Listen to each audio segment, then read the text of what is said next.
Questa idea delle collaborazioni con Vicenza penso sia assolutamente positiva. Spera nella fusione tra Veneto Banca e Popolare Vicentina, il presidente del Veneto Luca Zaia, e lo fa con la consapevolezza che sarebbe l'unica alternativa allo spezzatino di filiali e soprattutto clienti, vero valore sia per l'istituto di Montebelluna che per quello vicentino. Clientela che poi è il motore produttivo del Veneto, con centinaia di piccole e medie imprese, vera spina dorsale del sistema economico regionale e del nord-est. Ecco perché comunque queste banche valgono indipendentemente se integre o fatte a pezzettini, come avrebbe già anticipato tra le righe il presidente del Fondo Atlante. Il dottor Penati ha detto che le banche o si spacchettano o si vendono o si fondono. Io spero che si faccia in modo che quello che resta di queste due banche resti patrimonio a livello regionale e non dia vita a uno spezzatino.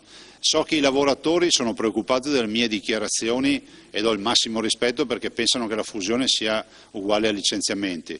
Io li inviterei a ragionare sul fatto che non c'è scritto da nessuna parte che i licenziamenti si fanno con le fusioni, ma a ragionare sul fatto che gli spezzatini, gli spacchettamenti e le vendite non danno comunque nessuna garanzia.